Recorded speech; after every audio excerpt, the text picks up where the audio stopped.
getting into like the so you talked about some other cool things like sensory deprivation tanks, and I know you've done some meditation things. So what are maybe three, and they could be things you've already talked about totally, or they could be like really obscure things Hmm. that you haven't shared about. What are three things that you feel like you've tested and either it panned out to be really awesome, where you're like, wow, this is something I want to ingrain into my life now, Yeah. or it was just like something that one where it's just like, dude, I am never doing that ever again. That was like such a not fun experiment, and I'm so Yeah. glad I never do that again. Yeah, so the one hands down that I think everyone should do is meditation every morning. I do 20 minutes every morning. Been doing it for about a year and a half, and it's like we have so many things going through our brain, and we have our cell phones, and we have email, and we have these big challenges we're running into, and all of that, and it's we fall asleep, but even then our brain's still kind of going, and so one of the benefits of meditation is it's kind of like a reset button. And I'm not into like all the woo woo, kind of like spiritual. I mean, it's cool. It's just not my thing. I do it more in the practical sense that I see a performance and mindfulness boost from doing meditation. And so every morning it's just you get such a good reset button where it feels like you're starting with a clean slate.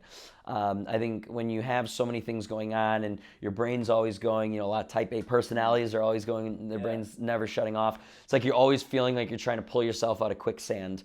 And having that meditation allows you to just feel like you got stable ground to Totally. start your day off with, which is cool. How does that look for you, by the way? So hypothetically, you get out of bed, you splash water in your face.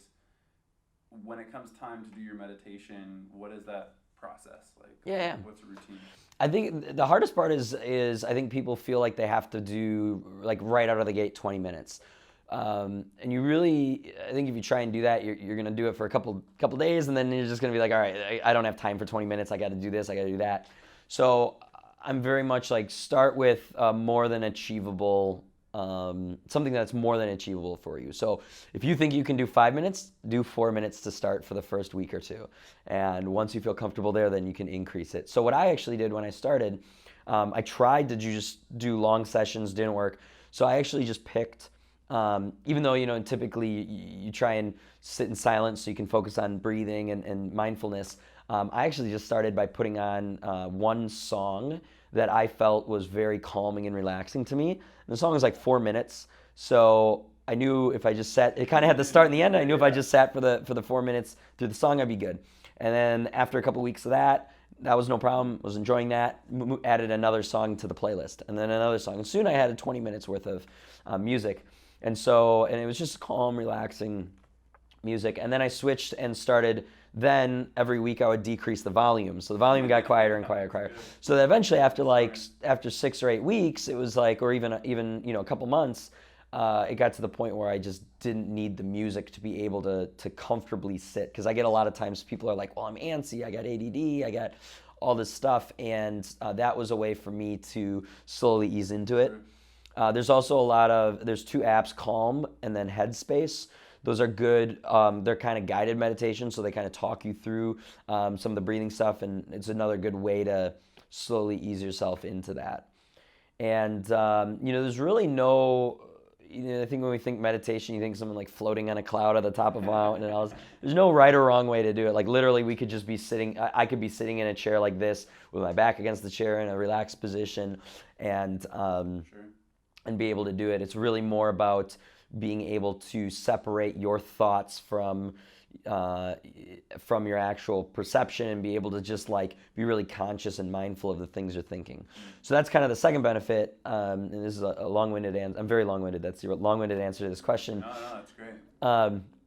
It's the practice of doing 20 minutes every morning to become more mindful, to pay attention to your thoughts, to kind of draw yourself back in from your brain starts going in all these crazy directions, and that's okay.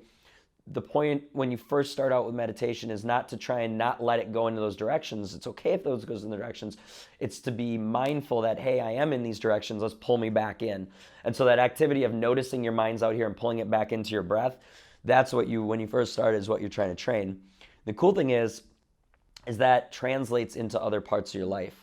So I'll now be in meetings and something frustrating's happening, something, it's a bad situation, we're doing all this, instead of like immediately having an instant reaction to that and really flying off the handle of doing that, it allows me I can tell when my brain starts going in that direction, and before just acting on that instinct, I can be mindful on what I'm thinking, kind of draw myself back in. So I found that it's really helped with translating to other parts of my life, so that would be one activity that I think is really, really beneficial. That I started out by just saying, let's do this for like a month and see how it goes, and it's really something that's stuck with me as something that's really good. That's really cool. Mm-hmm. Makes sense.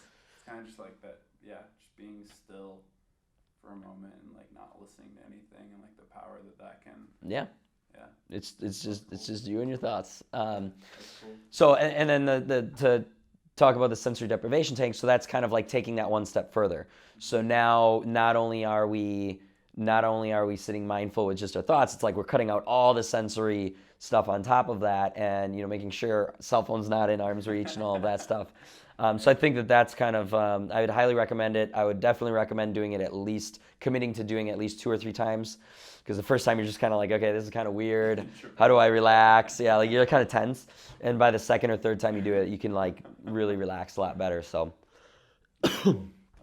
So that's one thing I would definitely recommend. That's cool.